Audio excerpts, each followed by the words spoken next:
What's going on, everybody, and welcome to another edition of the Links and Locks podcast. I'm Jason Sobel from the Action Network. He is Ben Everill from Golf Bet, and we are here to break down all the group bets and all the weekend plays for this week's WGC-Dell Technologies match play. Perhaps the last ever match play on the PGA Tour schedule, but it should be a good one. Maybe some reason to be a little bit chalkier this week than we have seen in the past. We'll get into that in just a minute, plus quick review of the Valspar Championship. I know Benny's very proud of a certain fade that he played on the pod last week. That in just a second, but first, a reminder, the Links and Locks podcast is proudly presented by Bet365, the world's favorite sportsbook brand. Sign up with promo code ACTION to get Bet365's exclusive sign-up offer in New Jersey and Colorado. Bet $1 on any game, get $200 for free at the Valspar Championship this past weekend.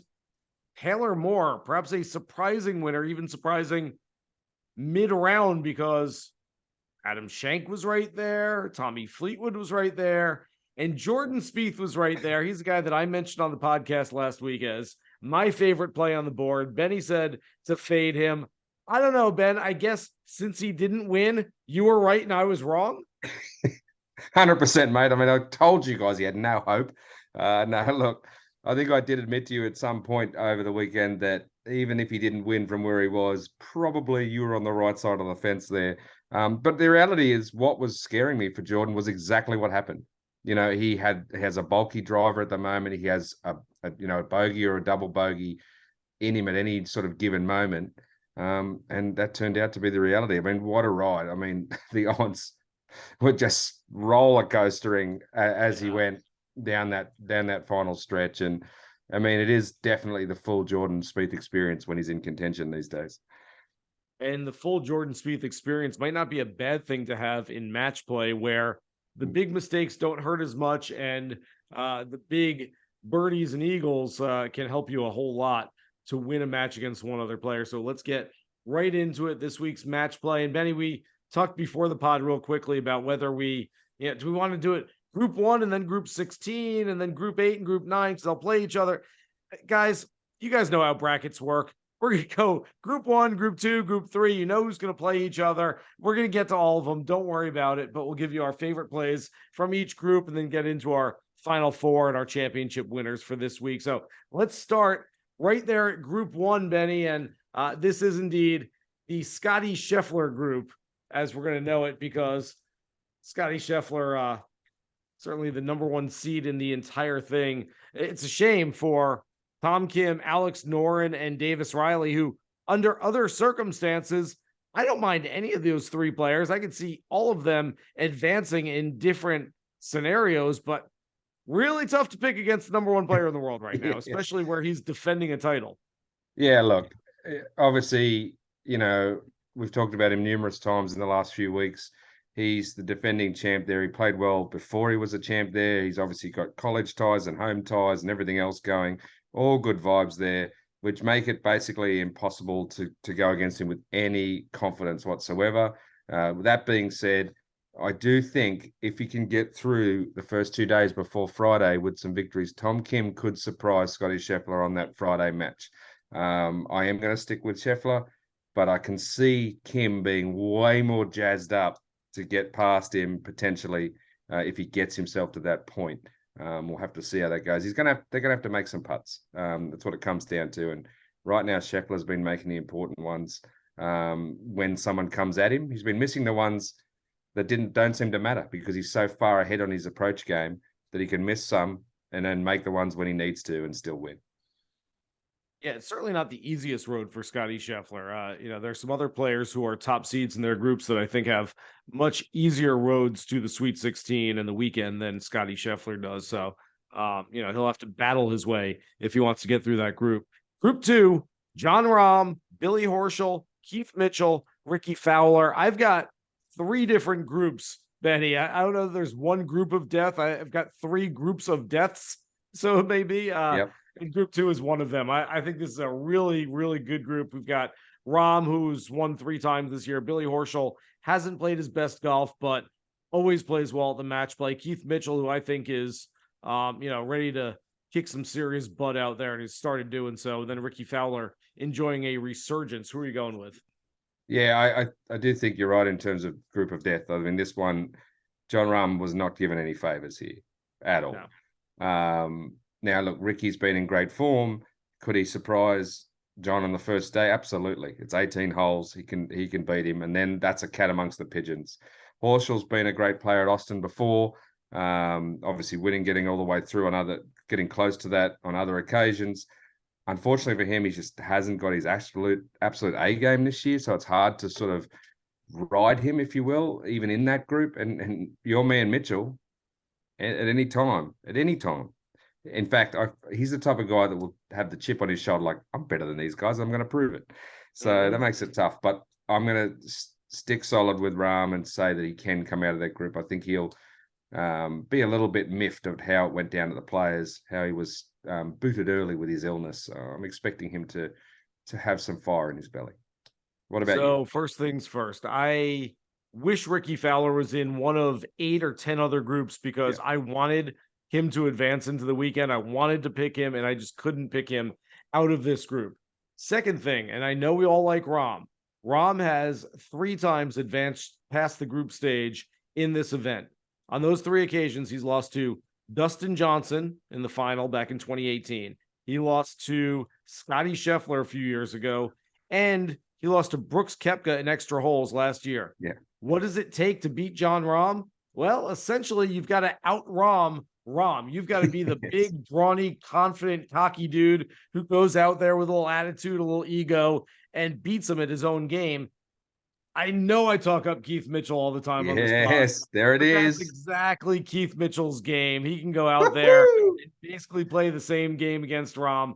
I'm taking my guy. I would feel awful if I was picking Keith Mitchell on the podcast every week he was playing and didn't take him at the match play to get out of this group. And so I don't have him going too far, but I do have Mitchell getting through group 2. Group 3, Rory McIlroy, Keegan Bradley, Denny McCarthy, Scott Stallings. As one Twitter replier said to me earlier today, Benny, Rory should show up for the match against Keegan 10 minutes beforehand, just for old time's sake, just like he did the Ryder Cup. That it worked for Rory that time. I'm going to go with Rory, who I think has a little something to prove, if not to the rest of us, at least to himself, going into the year's first major, the Masters, which has always been the elusive major he hasn't been able to win. I think Rory at least gives us enough of a look that we start thinking, hey, maybe this is the year that he wins that green jacket. I get that he didn't play well at the Players. I think this is a different animal this week.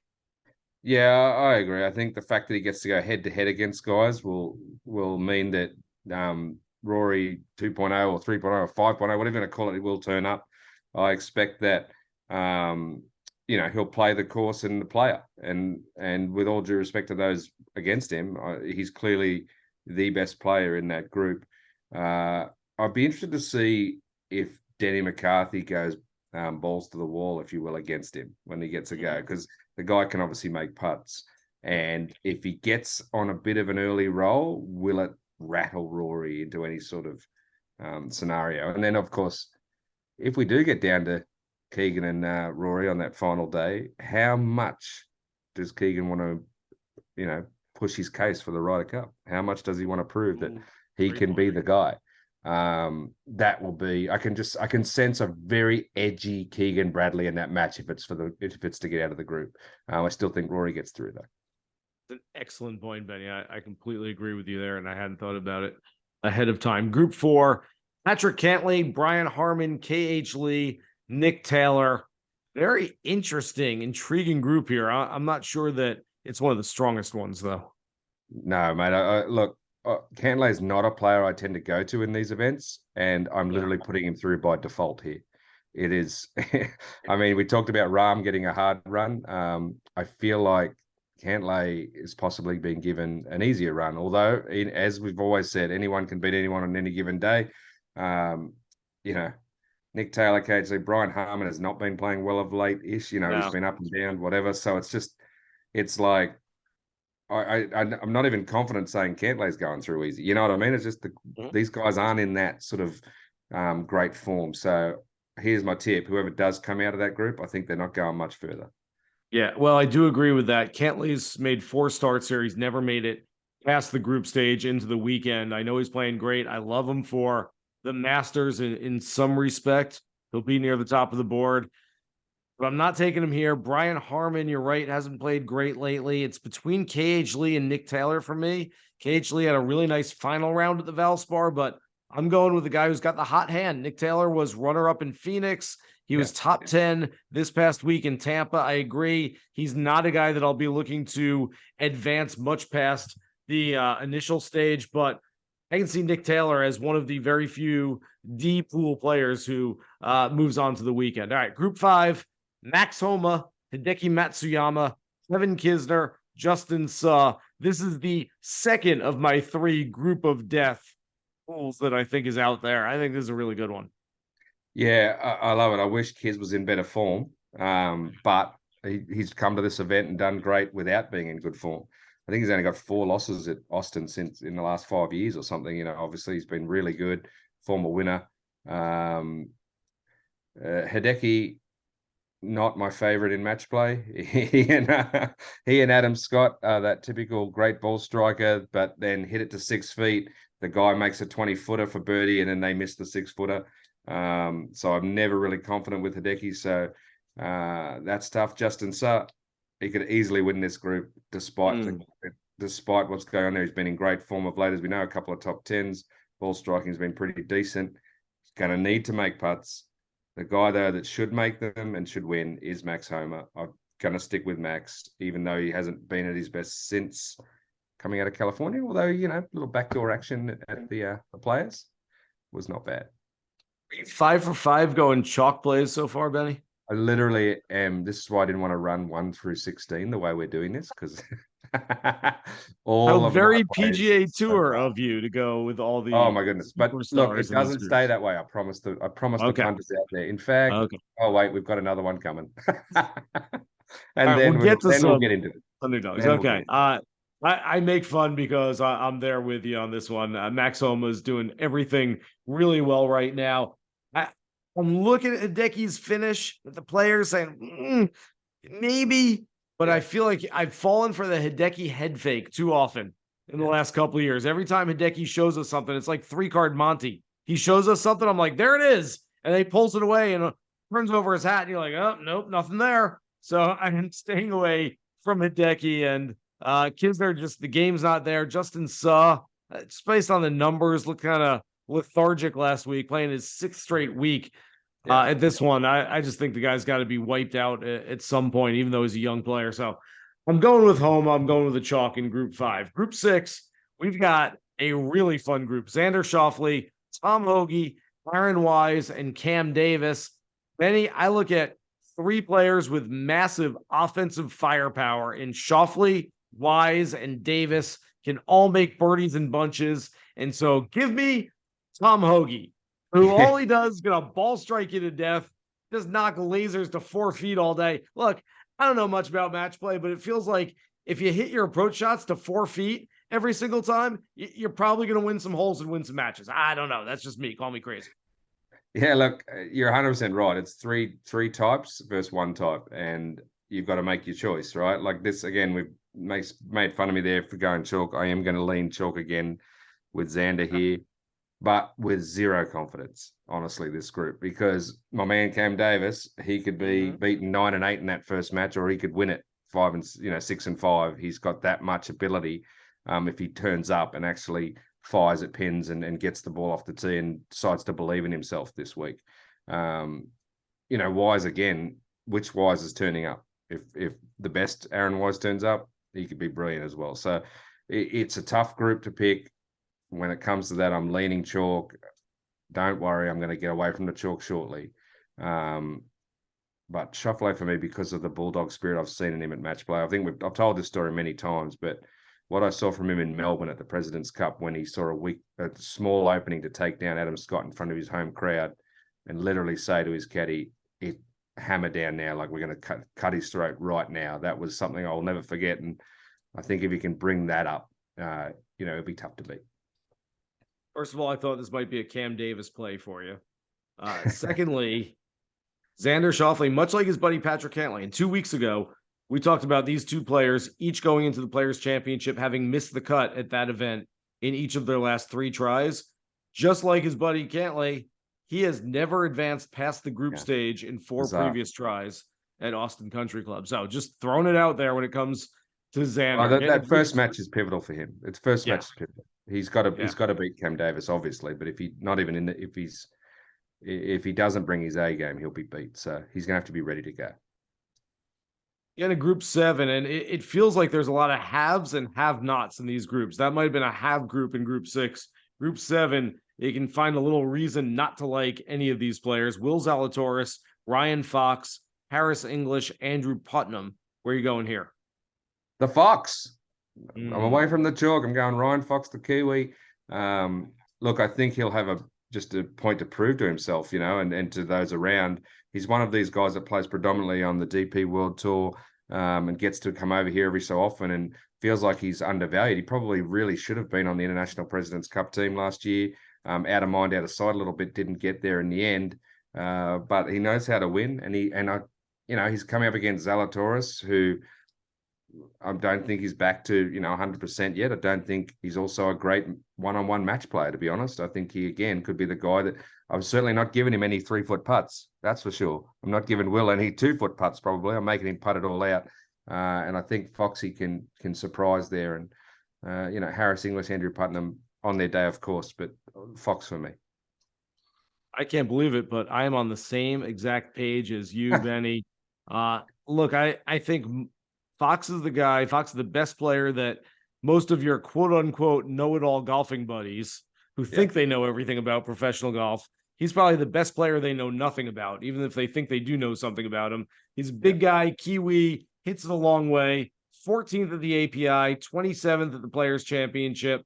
There's question marks around each of the other 3, Zalatoris, English, and Putnam. And so I'm going to go with Fox, who's never played this event, but, he's chomping at the bit to not only prove to everybody what he can do here, but maybe, like you said, didn't make the President's Cup team last year, maybe prove to Trevor Immelman and company what he could have done had he been on the team at Quail Hollow last year.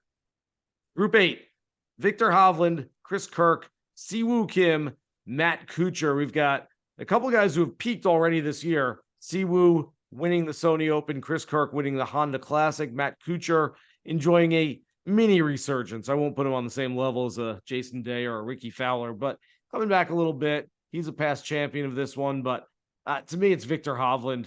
He has not peaked yet, and the ball striking stats are terrific, and the weakness around the greens isn't nearly as much of a weakness as it was a year ago, Benny.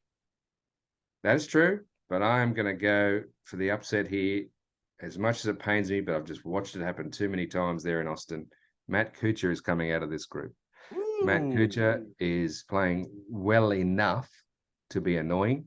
And I think Hovland may start slow, and he's playing him first. If he does that, and Kuchar's as nice as he is on the outside, he's a mongrel when it comes to these things, and he's not going to give Hovland a sniff of a putt. He's going to make him putt everything out. He's going to make him, put the pressure on him, ratchet up the pressure. He's going to do all the little veteran moves that these guys know after being around many teams and many situations.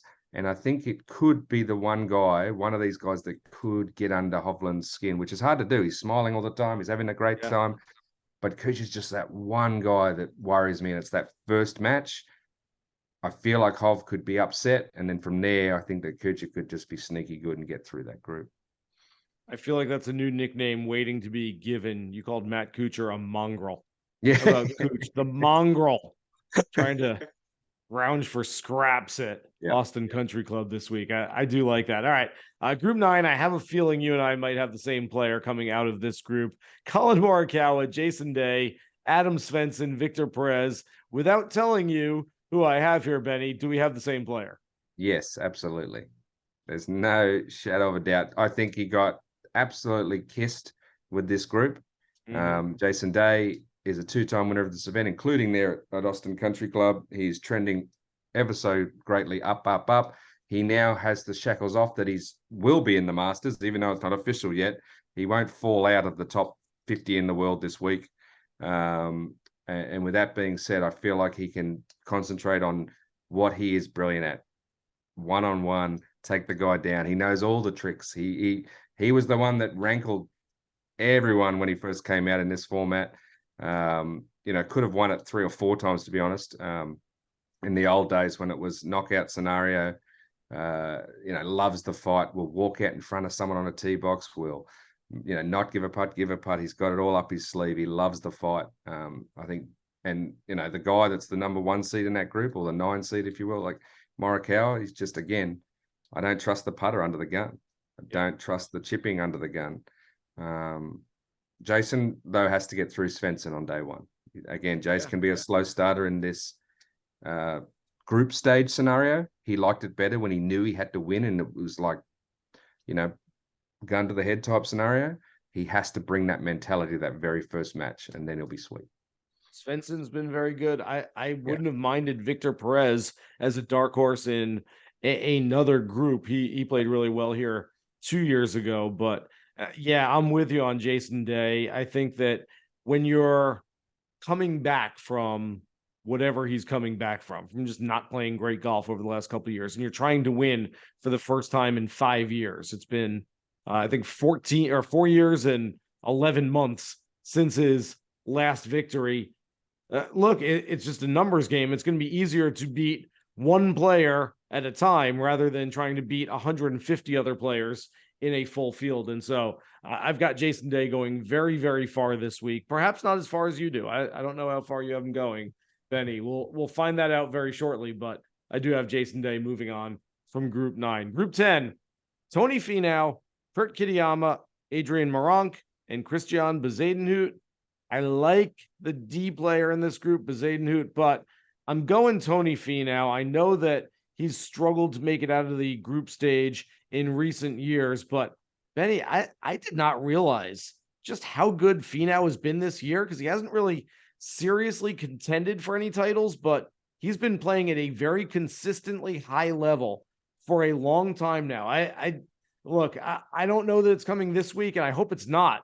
Quite frankly, I hope this is just the precursor to something big in 2 weeks, which I think it very well could be, because I like Tony a lot at Augusta National, but I think big things are brewing for Tony. Look, he showed us last year that he knows how to win. He won 3 times between July and November. Now he's showing us that he can play consistently high-level golf without really falling off at all. He's finished, I believe, in the top 25 in every single start since November. And so I take all those things, and I think the sky's the limit for Tony Finau as we get into the meaty part of the season, and I like him to start it out this week.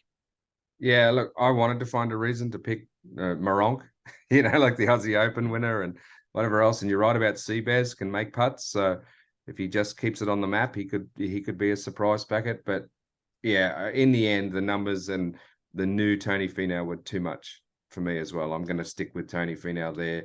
Kitayama obviously just won at API. He will have high expectations of himself that he can take down this group. It's definitely one where whoever comes out of it, you can go, oh yeah, I could see that. But I'm going to stick with the chalk to start, Tony Finau.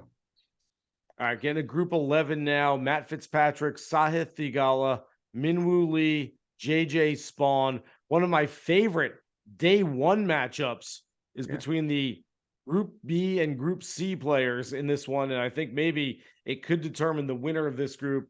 I love Theegala. I really like Minwoo Lee. I expect him to be a very popular momentum play coming off a title contention at the Players a few weeks ago, but I'm sticking with my guy Theegala, and I've got him going a long way in this thing.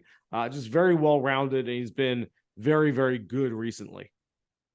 Mate, you will not believe this, but I also believe the winner of that first day match between Theegala and Minwoo Lee will win this group, and I have lent to Theegala. I have given him the edge over Minwoo Lee. And I hope Minwoo hears this, because last time I wrote him off was at the Players after the first round and said he wouldn't finish in the top 10, and he almost, and he had a real crack that week. So I know that he'll be wanting to win, and he'll want to be proving that, hey, I am, just because I'm again playing on the DP World Tour more often than I am over here, I am a young gun as well. I am as good as this young stud Theegala. And the reality is, look, I just don't think Fitz is also the great match player that some of these other guys can be. Whether or not the course fits him, I don't know. He's not given me enough confidence in this format, Fitzpatrick, to go against the young, vibrant, and hungry Theegala. I'm not sure that Matt Fitzpatrick is fully healthy right now. I'm not convinced that he is firing on all cylinders and 100% moving forward. And so, he's a fade for me until he gives us reason not to fade him. Let's go to Group 12. Jordan Spieth, Shane Lowry, Taylor Montgomery, Mackenzie Hughes. This is my third group of death that I see out there. Third of three. I won't go too far in naming too many of them, but it's like a PGA Tour executive, Benny. One of your folks said, hey, what if we took 4 guys who have a great touch around the greens and brilliant putting strokes, just put them all in the same group together? It's crazy. Like, it's basically going to come down to who doesn't hit it off the mat, off the tee, like, especially in the front 9 there at Austin Country Club. Like, Jordan Spieth's going to have to start playing smart there. He's, if he's going to put his driver into the canyons, he's going to lose matches. He should be able to come out of this group. If you can get down to the back 9 where there's a bit more room, you'll be okay. But yeah, he's going to have to play real smart at the start of his matches. I do have him going through, but with very little confidence. As I said, I faded him last week. I think there's too many ups and downs. In saying that is what could get him through. The fact that, the bogey he made after hitting in the water on 16 yesterday, ridiculous. The putts he made on top of someone else making a putt when he needed to it on occasion means you can't write him off. He'll obviously want to play well in front of the home fans as he has before. So I'll stick with him, but with not huge confidence. Okay, you faded Jordan last week. I had him this week. I'm fading Jordan and instead going with Taylor Montgomery. Ooh, I love it. Group 12. Look, this is a guy that grew up in Vegas. He's played a ton of money games over the years. And so I just like the fact that this guy is going to be locked in and ready to go. Also a great putter, as we've seen so far in his rookie season. This is not a guy who just plays practice range golf and then goes out and plays stroke play events. He's played a ton of match play in his life. He needs to win some money back after the Players. Yeah, that's very true. We lost some there. Group 13, Sam Burns, Seamus Power, Adam Scott, Adam Hadwin. I don't like a whole lot about this group, quite honestly. There are other players that I'd like to see in here to pick them to get out of this one, but Sam Burns showed some form at the Valspar where he usually wins, finished in 6th place. He's my chalky play there. Yeah, I'm not going chalk. I'm going power, but I'm going power because he can putt. That's it. He needs to keep it on the map. His approach stats are not good, 166th on tour, but I think he's up against guys who may miss putts when it counts, including my man Adam Scott and Adam Hadwin, who, should be good in this format, but just miss too many putts when it matters. So I think that power can be a sneaky out of that group. Group 14, Tyrrell Hatton, Russell Henley, Lucas Herbert, Ben Griffin. Hatton has made it to the weekend 3 of the last 5 times he's played in this one. You might think he likes this golf course, but he called it a funky golf course last year. And a few times during the Q&A sessions post-round, reporters said, hey, nice playing, Tyrrell. You won. He goes, no, it wasn't good playing. I didn't play well. The other guy played better. I just happened to win. And so he's got the attitude going a little bit here. Usually when he doesn't like things that much, he usually doesn't play as well. I'm going to fade Hatton. What about you, Benny? I am not fading Tyrrell Hatton. I've been watching him play at this place a few times. I've been with him on those runs. I've watched his meltdowns. I've watched him absolutely tear this place apart with his head. But I honestly think he's almost trying to reverse psychology, the scenarios. I've got Tyrrell Hatton coming out of that group and going deep into this championship. All right. I'm going Lucas Herbert. I don't like anything about it. He's not playing well right now, but he's a good putter. Maybe if the flat stick gets hot, that putter could work for him. Group 15, we're getting down to the end here. Cameron Young, Sepp Straka, Corey Connors, Davis Thompson. Benny, I'm going to tell you right now, I've got Cameron Young going a long way with new caddy Paul Tesori, yes, formerly Webb Simpson's caddy, alongside for the ride this week. That new caddy bump could be work really well for Cameron Young this week. I like him a lot. It's funny. I love that move to Tesori, but I think it's going to take a week for that bump, and it's going to come at a very good time in a couple of weeks that we were talking about as well. So I am not on Cam Young for this tournament. Again, I think he's going to have to reel in his driver on that front nine and figure out how to play there before he comes out of this group. I'm going to go with the tried and tested and let's just say steady Corey Connors to come out of that group. Okay. Third place at this event last year. He won the consolation match over Dustin Johnson. Group 16. We made it, guys. Sungjae M, Tommy Fleetwood, JT Poston, Mav McNealy. What you got? Oof. I'm going the 4-man, Mav McNealy, come out of there. And I'm doing it because he was an unlucky loser last year. He was a guy that didn't lose and had to go to the one-hole playoff and got unlucky. I think he's just coming back off his injury. He said he's near 100% now. I think he'll have a little chip on his shoulder from how that went down last year. And I think he can surprise. I think Fleetwood might be a little bit gassed after the last few weeks of contending. And Sungjae is a favorite of mine, as you guys know. I just don't know if he's going to have his head switched on for this week. He's going to be thinking about Augusta. So I'm going to go McNealy to sort of be the big upset there. Yeah, for me, it was head was saying Sungjae, heart was saying Tommy. And in the end, I went with course history, and that's got Fleetwood, who's made the weekend a handful of times over Sungjae, who's never done it. But I don't feel great about that one. But yeah, give me Tommy there. We could just ball strike everybody to death for a few days. All right, let's skip right ahead to our semifinals. We don't have to go through who's going to win each of the matches because we have such different matches going through everybody. But give me your final four and give me your winner, Benny. What you got? Okay, final four will be Jason Day playing Max Homa on one side and John Rahm and Tyrrell Hatton on the other side. I do like those plays. I've got one of the four, but that does make a whole lot of sense. I'm going with some more youth than you are. I've got Jason Day against Sam Burns, and then in a battle of super sophomores, Cameron Young and Sahith Theegala in the other one. Yeah, I like Sahith making a run.